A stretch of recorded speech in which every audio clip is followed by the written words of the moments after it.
Honoré de votre présence. Merci. Cheikh Mahmoud Dicko est natif de Tonka, dans la région de Tombouctou.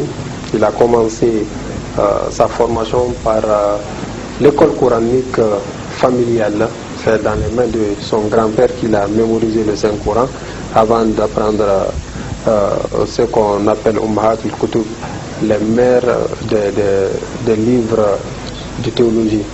Et ensuite, après l'école coranique familiale, il s'est rendu en Mauritanie, à l'Université des sciences islamiques, où il a eu un diplôme universitaire, avant de se rendre au Royaume d'Arabie Saoudite, plus précisément dans la ville sainte de Médine, où il a passé 4 ans dans la sainte mosquée du prophète, paix et salut sur lui. À l'issue de ces 4 ans, donc, il a eu une licence dans la théologie. Et après, donc, Mahmoud Dicko est revenu au pays où il a servi d'abord comme professeur d'arabe avant de démissionner et de se mettre, n'est-ce pas, à la disposition de la communauté islamique.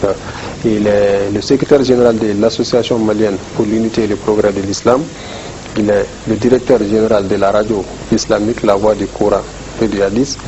Il est aussi le président du Haut Conseil islamique du Mali, l'instance suprême qui parle, qui représente l'ensemble des musulmans du Mali. Et en dehors de ses activités religieuses, Cheikh Mahmoud Dicko a été sollicité plusieurs fois comme médiateur, comme personne ressource, donc dans les médiations qui ont dans les crises, n'est-ce pas, que notre pays a connues, que ce soit sur le plan politique, économique et social. Il a été plusieurs fois donc sollicité comme personne ressource. Voilà un peu pour faire connaissance avec notre invité, Cheikh Mahmoud Dicko. Merci encore de venir sur le plateau d'Africa. Donc aujourd'hui, la question que nous allons aborder, c'est sur la tolérance.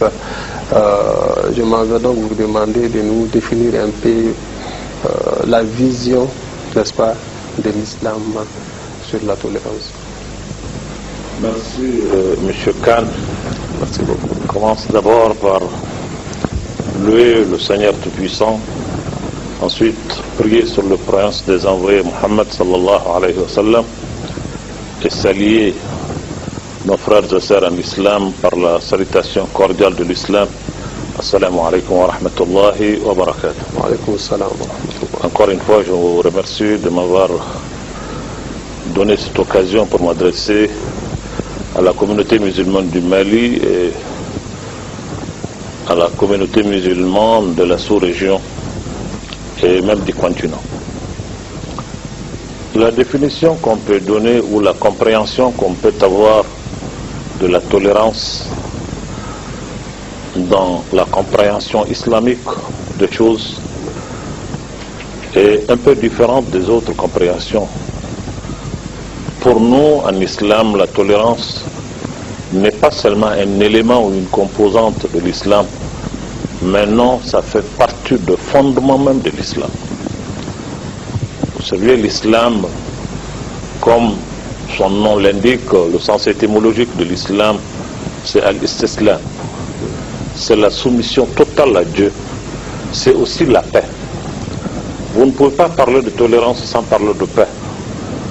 La première des choses qu'un musulman vous offre quand vous le rencontrez, c'est la paix.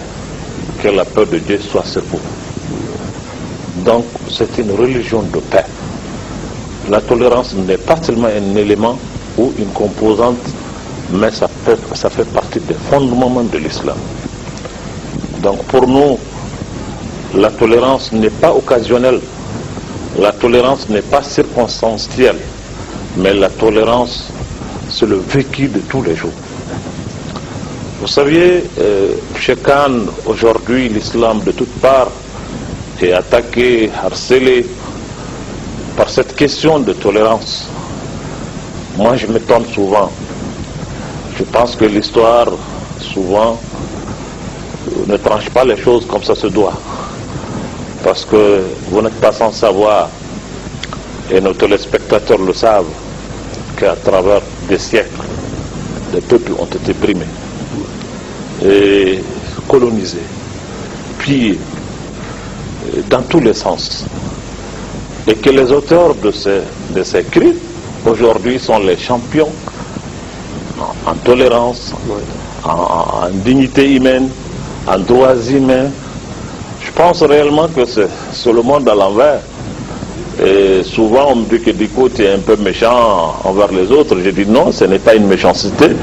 Je crois que s'il y a une religion ou une doctrine qui a en réalité enseigné la tolérance, la sagesse, la véhiculée à travers les siècles, c'est bien l'islam. C'est bien l'islam. Je le dis, c'est une réalité. Toutes les valeurs aujourd'hui qui sont véhiculées à travers le monde, qui parlent de dignité humaine, qui parlent de respect, de droits humains, ces valeurs-là ne sont pas seulement des éléments qu'on a pris par-ci par-là circonstanciellement pour en faire des slogans pour l'islam. C'est des fondements même de l'islam. C'est des valeurs que l'islam a enseignées, parce que l'islam c'est le parachèvement de toutes les religions, c'est le condensé de toutes les révélations venant de Dieu. Et c'est dans l'islam en réalité que toutes ces valeurs-là se retrouvent. Donc l'universalité de ces valeurs a été prônée par le prophète de l'islam. Il a été dit dans un verset coranique que vous connaissez, وَمَا أَرْسَلْنَاكَ إِلَّا رَحْمَةً لِلْعَالَمِينَ. Là-bas le mot alamin, donc mondialisation. Et de l'autre côté, il y a قُلْ يَا أَيُّهَا النَّاسُ إِنِّي رَسُولُ اللَّهِ إِلَيْكُمْ جَمِيعًا. Ça c'est l'universalité de ce message. Donc la tolérance n'est pas une chose étrangère à la religion musulmane. Non, comme je le dis souvent dans mes prêches, c'est vraiment notre chose qui nous appartient. Et si aujourd'hui ces valeurs sont véhiculées, tant mieux. Mais pensez que c'est les autres qui sont les propriétaires de ces valeurs. C'est eux qui ont enseigné ces valeurs en dehors de l'islam. Je crois que c'est porté préjudice à l'islam. Et ce n'est pas réel, c'est des contre-vérités historiques qu'on peut établir. Inch'Allah. Donc cette tolérance, Cheikh Diko, ça doit exister entre seulement les musulmans ou entre les musulmans et tout le monde, comme le verset le dit, j'ai été envoyé comme miséricorde pour le monde entier, ou alors j'ai été envoyé à l'humanité tout entière. Absolument. On ne peut pas parler d'universalité, de mondialisation et faire de la chose exclusive. Non. Cette religion est une religion universelle qui s'adresse à l'humanité en général. Et je l'ai dit, je le répète comme j'ai souvent l'habitude de le dire, que tout ce qu'on est en train de véhiculer aujourd'hui comme valeur sont des choses que l'islam a prôné. Le dialogue entre les cultures, le dialogue entre les religions, appeler les autres à venir partager ce qu'on a. C'est l'islam en réalité qui a prôné ça. C'est l'islam qui dit, le prophète de l'islam, on lui a dit de dire, c'est écrit noir sur blanc. قل يا أهل الكتاب تعالوا إلى كلمة سواء بيننا وبينكم ألا نعبد إلا الله سواء بيننا وبينكم. Et d'autre part, on dit ولا تجادلوا أهل الكتاب إلا بالتي هي أحسن. D'autre part, ادع إلى سبيل ربك بالحكمة والموعظة الحسنة وجادلهم بالتي هي أحسن. En réalité, c'est notre religion en réalité qui a enseigné le fait de partager la culture, partager le savoir, partager la science, partager tout ce qu'on a avec les autres, appeler les autres vers soi pour qu'on partage ensemble ce qu'on a de positif. Ça, c'est la religion musulmane qui l'a enseigné. Et donc aujourd'hui, c'est en ce siècle, en ce début du 15e siècle, aujourd'hui qu'on est en train de parler de dialogue de civilisation, de dialogue de culture, de dialogue de religion. Mais cela, le prophète l'a prôné depuis. Parce qu'il a écrit à tous les souverains qui se trouvaient à son époque, à tout le monde, pour leur demander de venir partager ce qu'ils ont de commun. Parce que ce message-là est un message universel. L'enseignement qui est là-dedans n'est pas exclusivement réservé aux musulmans ou à une communauté bien déterminée. C'est pour l'humanité en général. Pour l'humanité en général. Je l'ai dit, tout ce qu'on a aujourd'hui comme valeur, comme enseignement, comme tolérance, comme respect de de droits humains, de dignité humaine, tout cela a été enseigné par l'islam avant qu'on en parle aujourd'hui. C'est pour cela que je le dis souvent, je ne peux pas comprendre ceux qui, durant des siècles, ont opprimé le monde, ont colonisé des peuples, ont pillé des ressources, et que ceux-ci aujourd'hui deviennent les champions en matière de droits humains. Ceux qui sont devenus des anges qui ont pitié des autres, mais c'est pas vrai, cela n'est pas réel.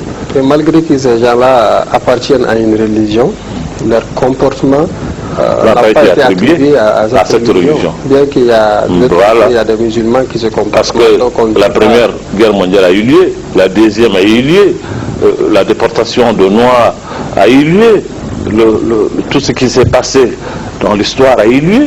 On n'a pas attribué ça à une religion. Non. Et pourtant, ces gens-là sont quand même, ils appartiennent à une religion.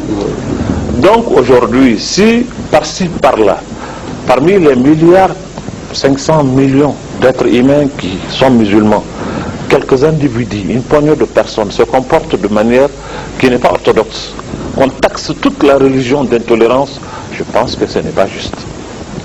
Cela n'est pas juste, ça ne doit pas se faire. Et malheureusement, c'est ce qui se passe aujourd'hui. Il y a vraiment un déchaînement contre la religion, contre l'enseignement de la religion. Je crois surtout que c'est les autres qui sont intolérants. Et pas l'islam en réalité, ni les musulmans. C'est eux qui ne sont pas tolérants. Parce que les gens nous demandent quelque chose qui est difficile. Ils ne veulent même pas qu'on soit nous. Ils veulent qu'on renonce à l'essence même de notre religion. Alors, je crois que quand quelqu'un vous demande vraiment de renoncer à ce que vous aviez, comme le Coran le dit, ça serait difficile de parler d'intolérance dans un seul sens. Si intolérance y est, c'est de part et d'autre.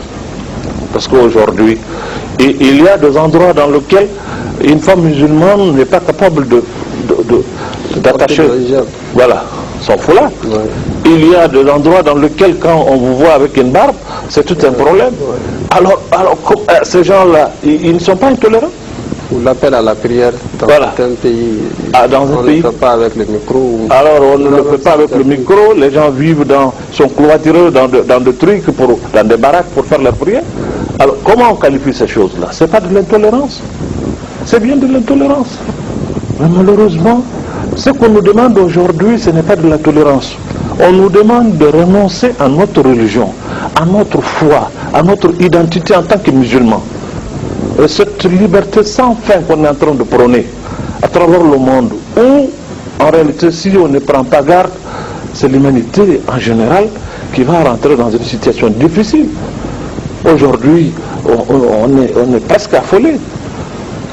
Quand on vous parle de vaches folles, on vous parle de poulets qui sont malades, demain on vous parle de porcs, après demain on va vous parler de tout.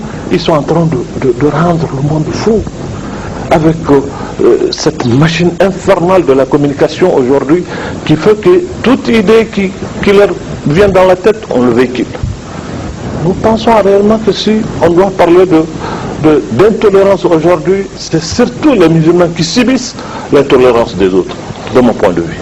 Vous venez de citer quelques versets dans lesquels Allah subhanahu wa ta'ala dit, demande au prophète d'appeler les gens du livre de venir dialoguer autour d'une parole dont ils sont tous égaux, devant lequel il s'agit d'adorer Allah le tout, ou alors il trace des codes de conduite aux musulmans lorsqu'ils communiquent, lorsqu'ils dialoguent avec les gens du livre.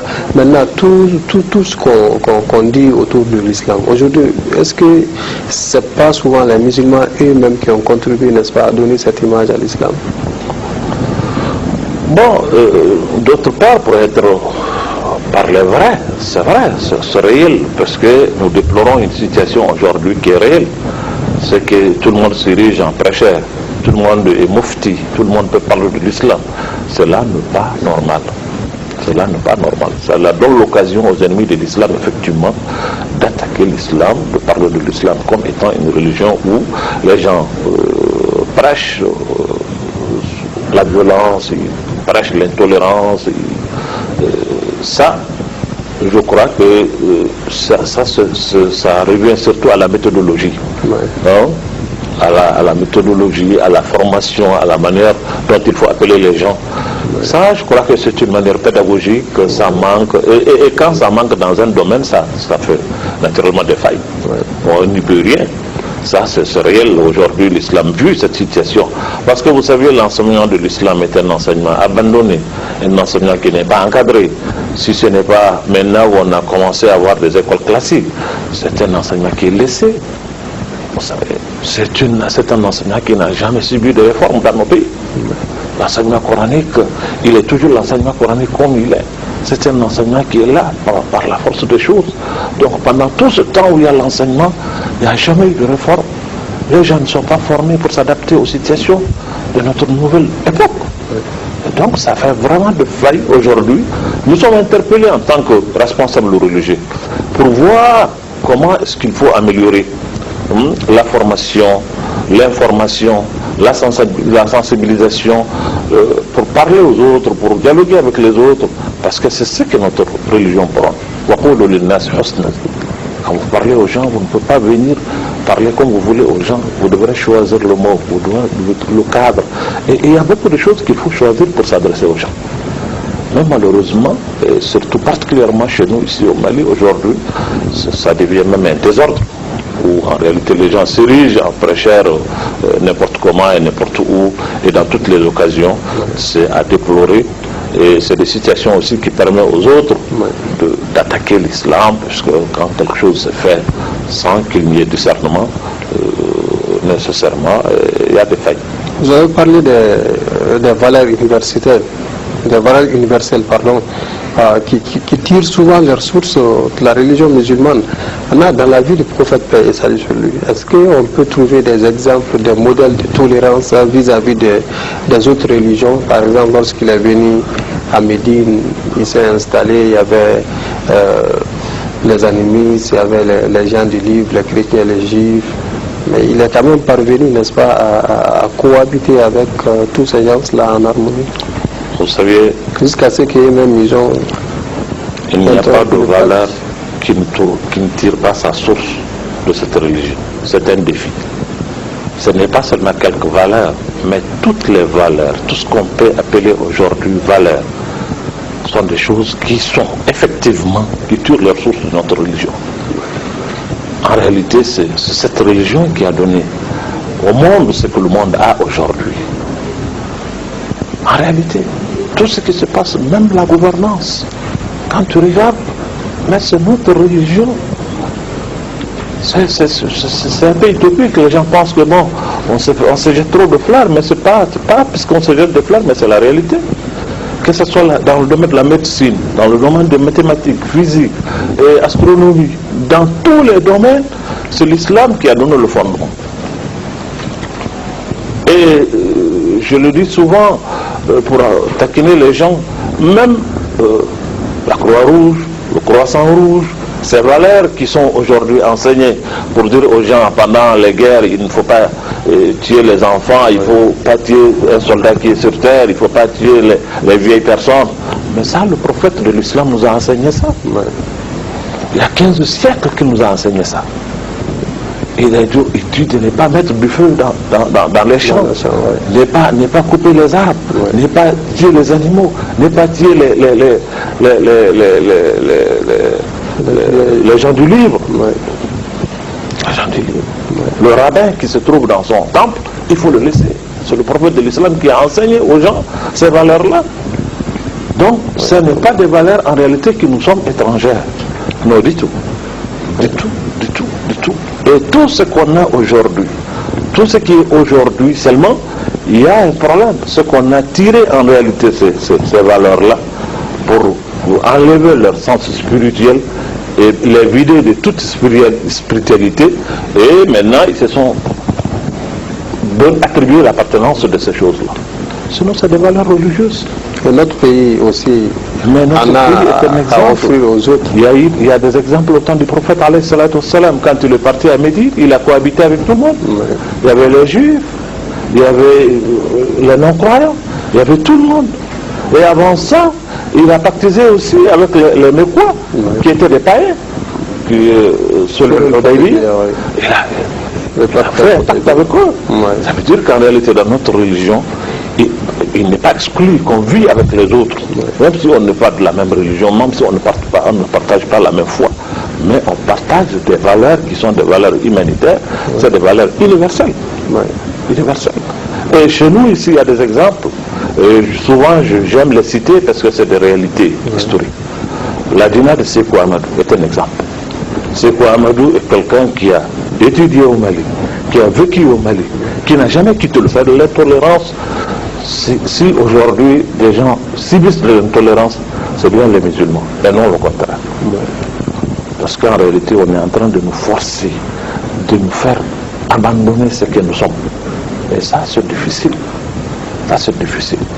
On ne peut pas comprendre aujourd'hui que l'intolérance soit synonyme d'abandon de toute valeur islamique, toute valeur spirituelle.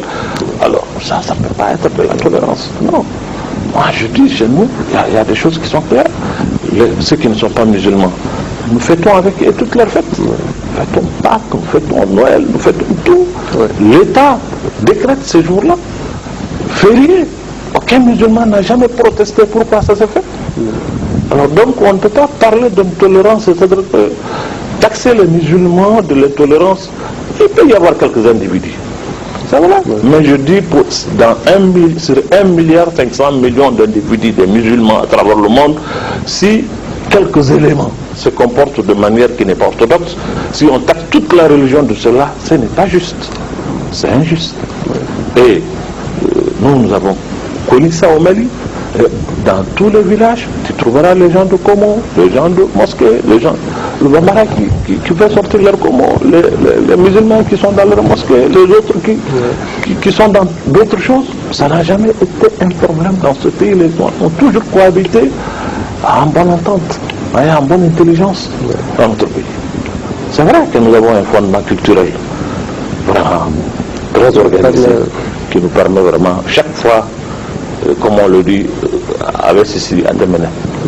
C'est-à-dire que chez nous, on arrive toujours à trouver quand même un consensus autour de nos différents. Cela n'est pas un fait du hasard, parce que c'est vraiment une véritable nation, le Mali. Et qui aujourd'hui, je le dis souvent, le Mali aujourd'hui peut servir d'école, peut servir d'exemple au reste du monde, dans le dialogue de culture. Nous avons ici, chez nous, ce qu'on appelle l'union sacrée de religieux. Cette union, c'est les musulmans, les chrétiens, les protestants. Pour tous les problèmes qui touchent l'avenir de notre pays, qui touchent la vie de cette nation. Mais c'est important. Quand il s'agit de rébellion, quand il s'agit de crises syndicales, quand il s'agit de crises politiques, nous avons vraiment cette union sacrée qui est constituée par des éléments de 3 grandes religions de notre pays pour essayer de voir, parce que nous sommes unis par quelque chose qu'on ne peut pas partager. Ça, c'est notre pays qui est indivisible. Et donc, nous avons fait cela avant aujourd'hui. Ça a à peu près 10 ans ou 15 ans que ça existe. Cher Diko, nous arrivons au terme du temps qui nous est imparti. Un dernier mot pour conclure. Pour conclure, je remercie d'abord l'Africable pour m'avoir donné cette occasion de m'adresser à mes frères du continent pour dire que ce sujet ou ce thème de tolérance est un sujet vaste qui mérite beaucoup de débats.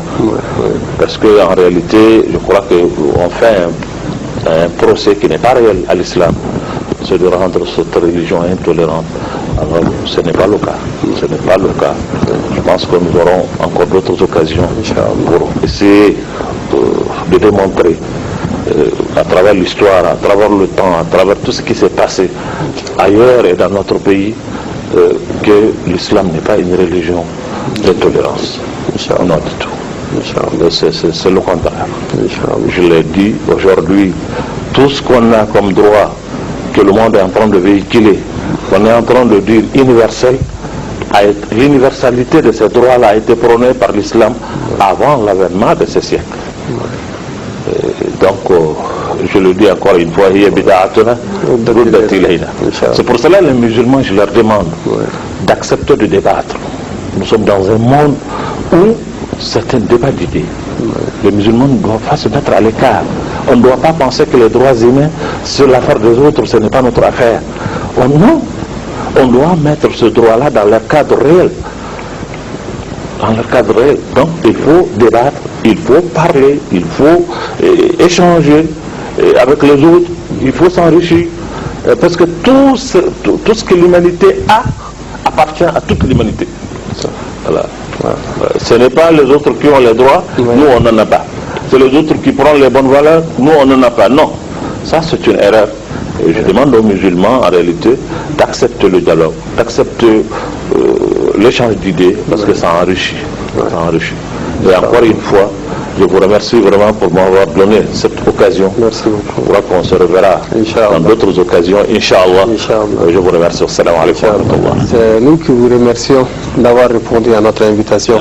Au nom d'Allah, le tout miséricordieux, le très miséricordieux, c'est lui qui a créé et agencé harmonieusement.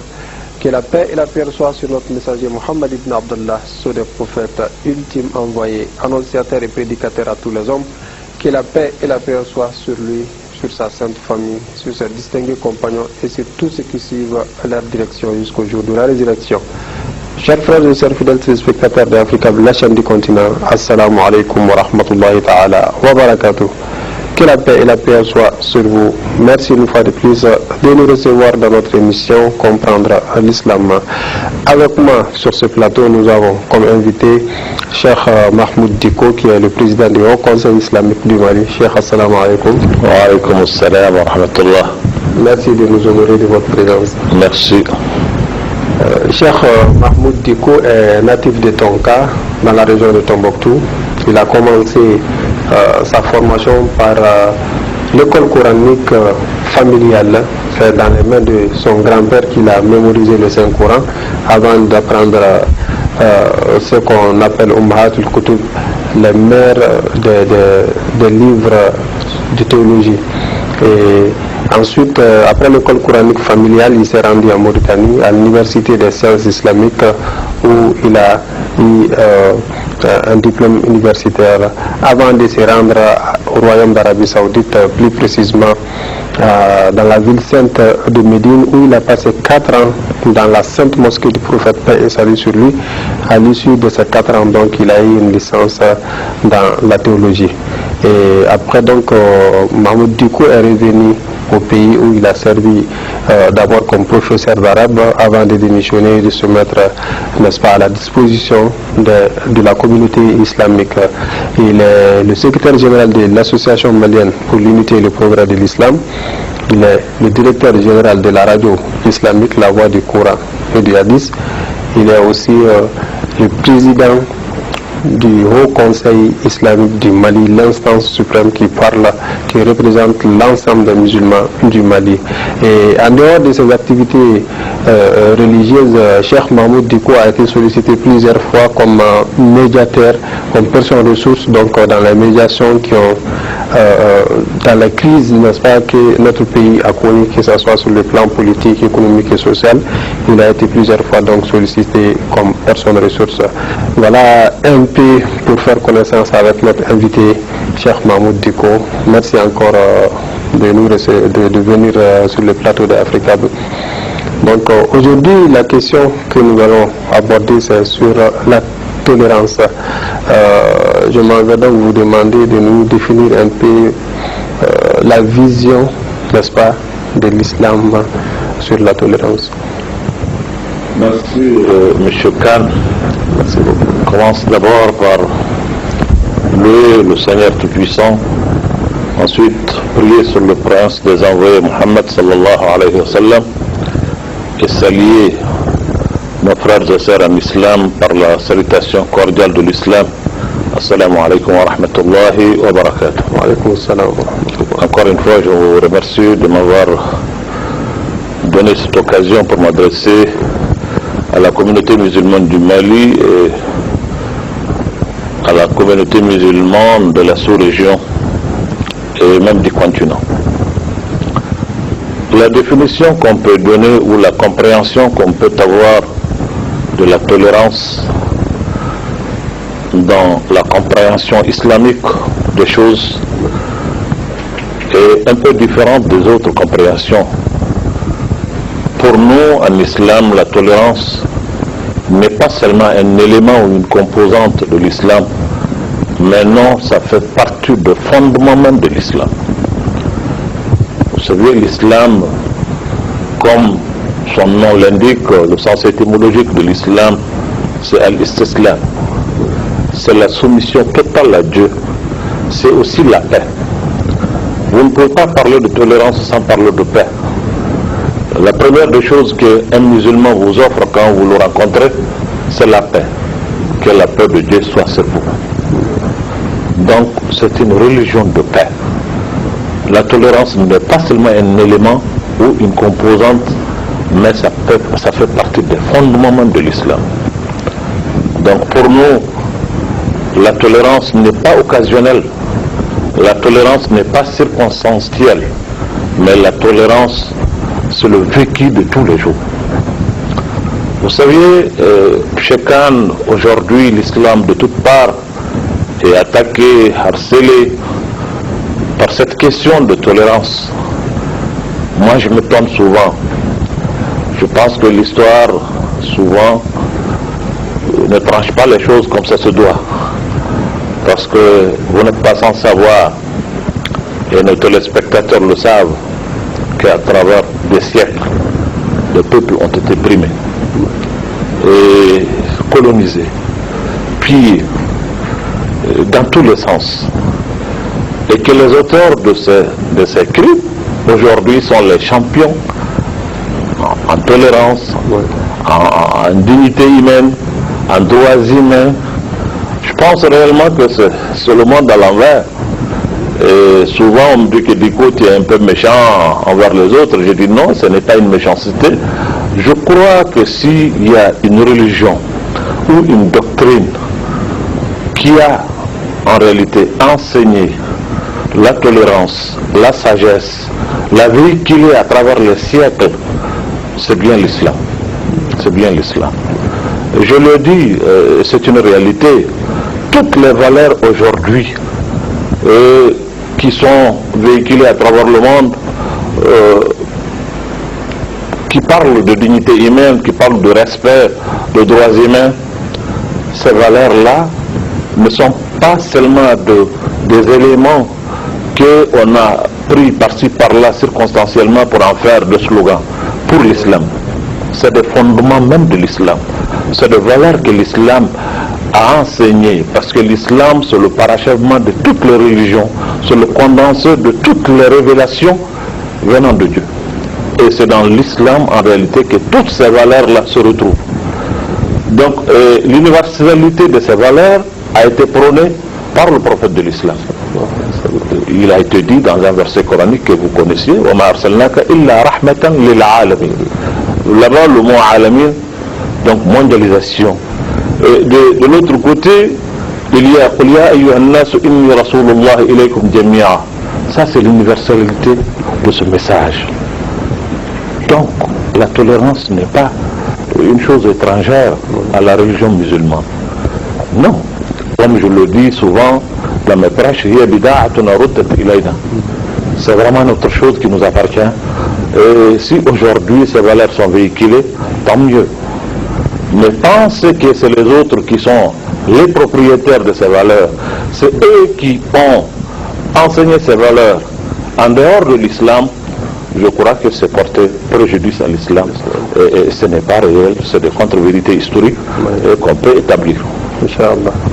Donc cette tolérance, Cheikh Diko, ça doit exister entre seulement les musulmans ou entre les musulmans et tout le monde, comme le verset le dit, j'ai été envoyé comme miséricorde pour le monde entier, ou alors j'ai été envoyé à l'humanité tout entière. Absolument. On ne peut pas parler d'universalité, de mondialisation et faire de la chose exclusive. Non. Cette religion est une religion universelle qui s'adresse à l'humanité en général. Et je l'ai dit, je le répète comme j'ai souvent l'habitude de le dire, que tout ce qu'on est en train de véhiculer aujourd'hui comme valeur sont des choses que l'islam a prôné. Le dialogue entre les cultures, le dialogue entre les religions, appeler les autres à venir partager ce qu'on a, c'est l'islam en réalité qui a prôné ça. C'est l'islam qui dit, le prophète de l'islam, on lui a dû dire, c'est écrit noir sur blanc. قل يا أهل الكتاب تعالوا إلى كلمة سواء بيننا وبينكم ألا نعبد إلا الله سواء بيننا وبينكم. Et d'autre part, on dit ولا تجادلوا أهل الكتاب إلا بالتي هي أحسن. D'autre part, ادع إلى سبيل ربك بالحكمة والموعظة الحسنة وجادلهم بالتي هي أحسن. En réalité, c'est notre religion en réalité qui a enseigné le fait de partager la culture, partager le savoir, partager la science, partager tout ce qu'on a avec les autres, appeler les autres vers soi pour qu'on partage ensemble ce qu'on a de positif. Ça, c'est la religion musulmane qui l'a enseigné. Et donc aujourd'hui, c'est en ce siècle, en ce début du 15e siècle, aujourd'hui qu'on est en train de parler de dialogue de civilisation, de dialogue de culture, de dialogue de religion. Mais cela, le prophète l'a prôné depuis. Parce qu'il a écrit à tous les souverains qui se trouvaient à son époque, à tout le monde, pour leur demander de venir partager ce qu'ils ont de commun. Parce que ce message-là est un message universel. L'enseignement qui est là-dedans n'est pas exclusivement réservé aux musulmans ou à une communauté bien déterminée. C'est pour l'humanité en général. Pour l'humanité en général. Je l'ai dit, tout ce qu'on a aujourd'hui, comme valeur, comme enseignement, comme tolérance, comme respect des droits humains, de dignité humaine, tout cela a été enseigné par l'islam avant qu'on en parle aujourd'hui.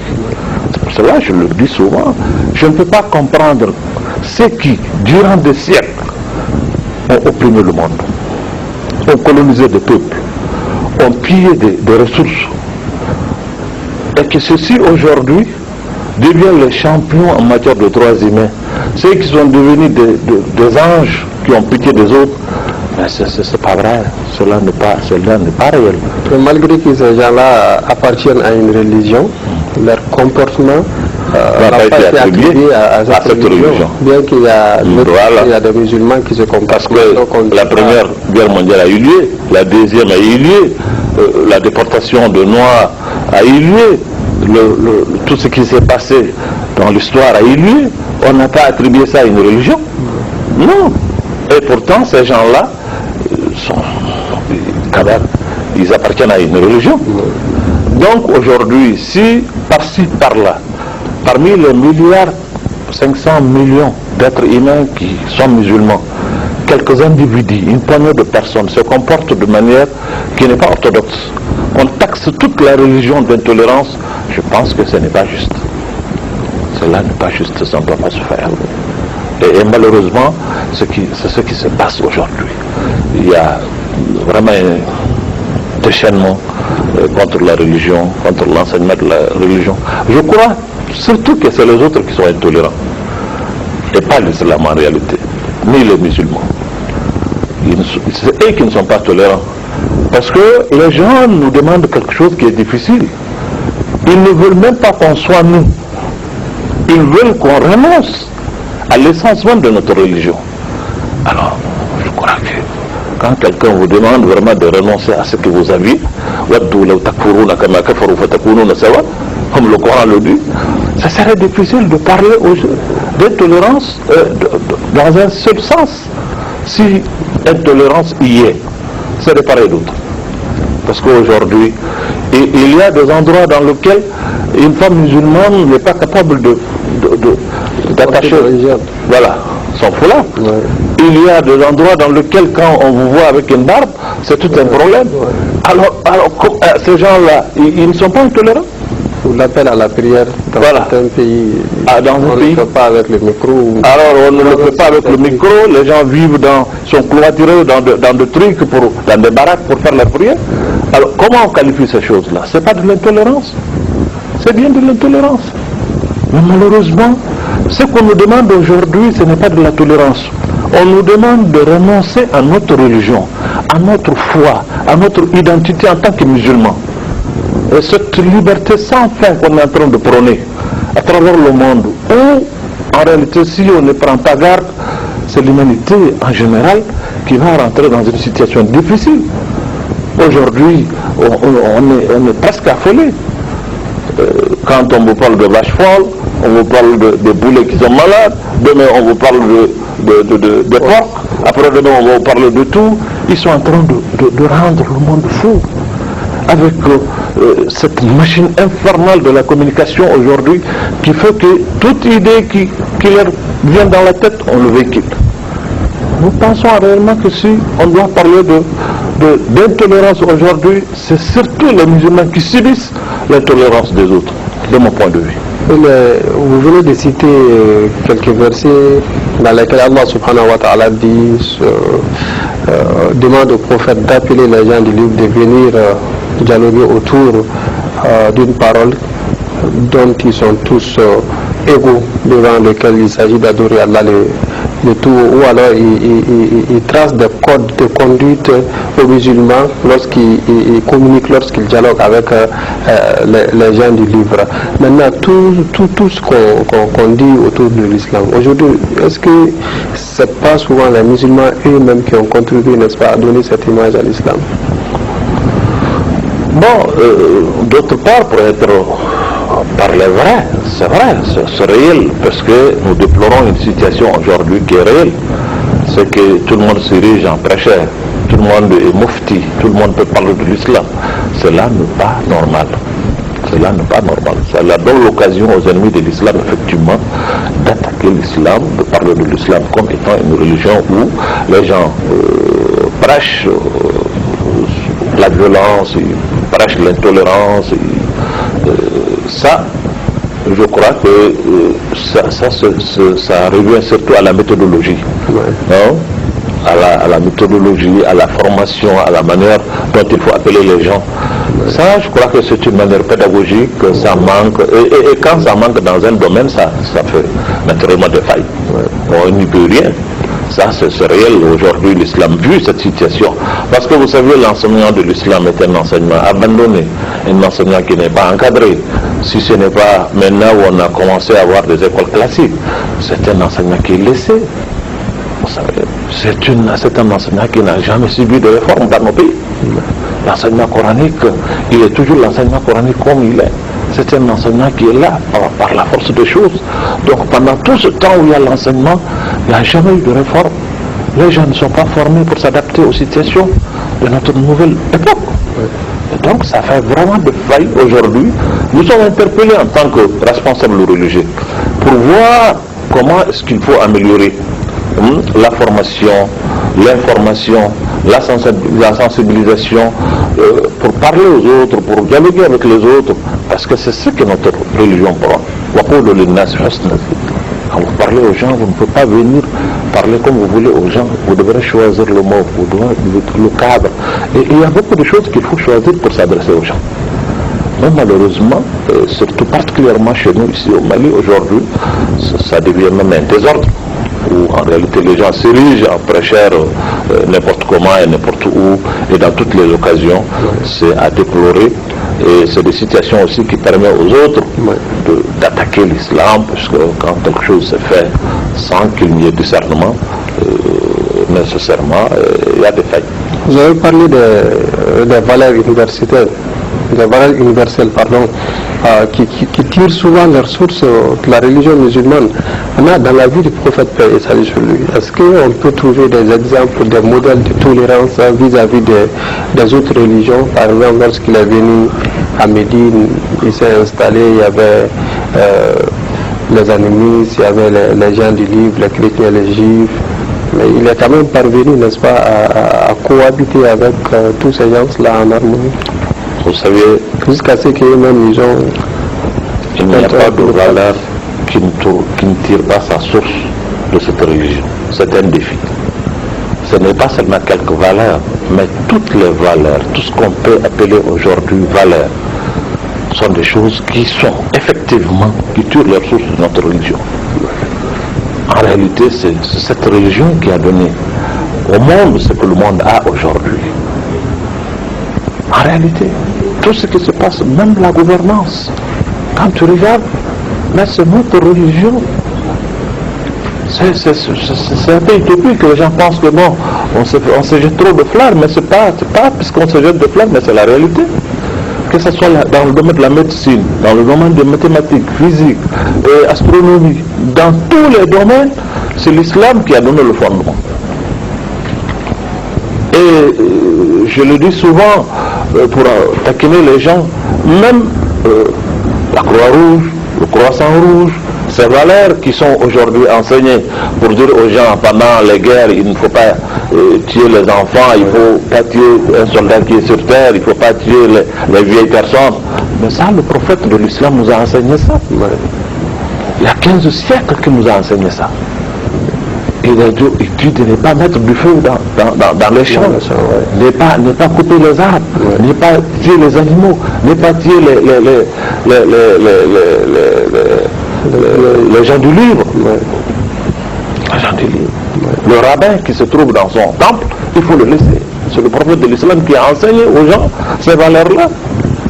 Donc, ce n'est pas des valeurs en réalité qui nous sommes étrangères. Non, du tout. Du tout. Et tout ce qu'on a aujourd'hui, tout ce qui est aujourd'hui seulement, il y a un problème. Ce qu'on a tiré en réalité ces valeurs-là pour enlever leur sens spirituel et les vider de toute spiritualité, et maintenant ils se sont attribué l'appartenance de ces choses-là. Sinon c'est des valeurs religieuses. Et notre pays aussi en a offert aux autres. Il y a des exemples au temps du prophète alayhi salatu wassalam. Quand il est parti à Médine, il a cohabité avec tout le monde. Il y avait les juifs, il y avait les non-croyants, il y avait tout le monde. Et avant ça, il a pactisé aussi avec les Mekwa, qui étaient des païens. Sur le Modaïbi, il a fait un pacte avec eux. Ça veut dire qu'en réalité, dans notre religion, il n'est pas exclu qu'on vit avec les autres, même si on n'est pas de la même religion, même si on ne partage pas la même foi, mais on partage des valeurs qui sont des valeurs humanitaires, c'est des valeurs universelles. Et chez nous ici il y a des exemples, souvent j'aime les citer parce que c'est des réalités historiques. La dîna de Sékou Amadou est un exemple. Sékou Amadou est quelqu'un qui a étudié au Mali, qui a vécu au Mali, qui n'a jamais quitté le Mali. Né et grandi et mort ici. C'est lui qui a fondé la Dina. Et lui, ses voisins étaient les Dogo. Ils sont peut-être à 10 km, 15 km de lui. Ils étaient là-bas dans les falaises de Bandiagara en train d'adorer leur idole. C'était des animistes. Il n'a jamais empêché à ces gens-là d'adorer ce qu'ils veulent adorer. Et dans tous les souverains qui ont été issus dans notre pays, depuis le temps de Kanko Moussa, de Mansa Moussa, jusqu'à Askia Mohamed, jusqu'à Sonia Liber, jusqu'à l'autre, Sundiata, tous ces souverains-là ont cohabité avec des grands marabouts dans ce pays. Ça n'a jamais été un problème. Et on n'en a jamais, ça n'a jamais, c'est de l'intolérance. Si aujourd'hui des gens subissent de l'intolérance, c'est bien les musulmans, et non le contraire. Parce qu'en réalité, on est en train de nous forcer, de nous faire abandonner ce que nous sommes. Et ça, c'est difficile. On ne peut pas comprendre aujourd'hui que l'intolérance soit synonyme d'abandon de toute valeur islamique, toute valeur spirituelle. Alors, ça ne peut pas être de la tolérance. Non. Moi, je dis, chez nous, il y a des choses qui sont claires. Ceux qui ne sont pas musulmans, nous fêtons avec eux toutes les fêtes. Nous fêtons Pâques, nous fêtons Noël, nous fêtons tout. L'État décrète ces jours-là fériés. Aucun musulman n'a jamais protesté pourquoi ça s'est fait. Alors donc, on ne peut pas parler d'intolérance, taxer les musulmans de l'intolérance. Il peut y avoir quelques individus. Mais je dis, sur 1,5 milliard d'individus, de musulmans à travers le monde, si quelques éléments se comportent de manière qui n'est pas orthodoxe, si on taxe toute la religion de cela, ce n'est pas juste. C'est injuste. Et nous avons connu ça au Mali. Dans tous les villages, tu trouves trouveras les gens de Como, les gens de mosquée, les gens, le Bambara qui fait sortir leur Como, les musulmans qui sont dans leur mosquée, les autres qui sont dans d'autres choses. Ça n'a jamais été un problème dans ce pays. Les gens ont toujours cohabité en bonne entente, en bonne intelligence dans notre pays. C'est vrai que nous avons un fondement culturel vraiment très organisé qui nous permet vraiment, chaque fois, comme on le dit, avec ceci à démener. C'est-à-dire que chez nous, on arrive toujours à trouver quand même un consensus autour de nos différents. Cela n'est pas un fait du hasard, parce que c'est vraiment une véritable nation, le Mali. Et qui aujourd'hui, je le dis souvent, le Mali aujourd'hui peut servir d'école, peut servir d'exemple au reste du monde, dans le dialogue de culture. Nous avons ici, chez nous, ce qu'on appelle l'union sacrée de religieux. Cette union, c'est les musulmans, les chrétiens, les protestants. Pour tous les problèmes qui touchent l'avenir de notre pays, qui touchent la vie de cette nation. Mais c'est important quand il s'agit de rébellion, quand il s'agit de crises syndicales, quand il s'agit de crises politiques. Nous avons vraiment cette union sacrée qui est constituée par des éléments de trois grandes religions de notre pays pour essayer de voir, parce que nous sommes unis par quelque chose qu'on ne peut pas partager. Ça, c'est notre pays qui est indivisible. Et donc, nous avons fait cela avant aujourd'hui. Ça a à peu près 10 ans ou 15 ans que ça existe. Cher Diko, nous arrivons au terme du temps qui nous est imparti. Un dernier mot pour conclure. Pour conclure, je remercie d'abord l'Africable pour m'avoir donné cette occasion de m'adresser à mes frères du continent pour dire que ce sujet ou ce thème de tolérance est un sujet vaste qui mérite beaucoup de débats.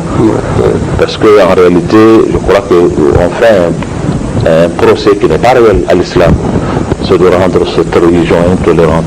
Alors, ce n'est pas le cas. Ce n'est pas le cas. Je pense que nous aurons encore d'autres occasions pour essayer de démontrer à travers l'histoire, à travers le temps, à travers tout ce qui s'est passé ailleurs et dans notre pays, que l'islam n'est pas une religion de tolérance. Non du tout. C'est le contraire. Je l'ai dit, aujourd'hui, tout ce qu'on a comme droit que le monde est en train de véhiculer, qu'on est en train de dire universel, l'universalité de ces droits-là a été prônée par l'islam avant l'avènement de ces siècles. Donc, je le dis encore une fois, c'est pour cela que les musulmans, je leur demande d'accepter de débattre. Nous sommes dans un monde où c'est un débat d'idées. Les musulmans ne doivent pas se mettre à l'écart. On ne doit pas penser que les droits humains, c'est l'affaire des autres, ce n'est pas notre affaire. On doit mettre ce droit-là dans leur cadre réel. Dans leur cadre réel. Donc il faut débattre, il faut parler, il faut échanger avec les autres, il faut s'enrichir. Parce que tout ce que l'humanité a appartient à toute l'humanité. Voilà. Ce n'est pas les autres qui ont les droits, nous on n'en a pas. C'est les autres qui prennent les bonnes valeurs, nous on n'en a pas. Non, ça c'est une erreur. Et je demande aux musulmans en réalité d'accepter le dialogue, d'accepter l'échange d'idées, parce que ça enrichit. Ça enrichit. Et encore une fois, je vous remercie vraiment pour m'avoir donné cette occasion. Merci beaucoup. Je crois qu'on se reverra dans d'autres occasions, Inch'Allah. Je vous remercie. Salam alaikum. C'est nous qui vous remercions d'avoir répondu à notre invitation. Et nous espérons avoir l'occasion de vous recevoir ici sur le plateau pour en discuter plus largement, Inch'Allah. Inch'Allah. Voilà, fidèles téléspectateurs.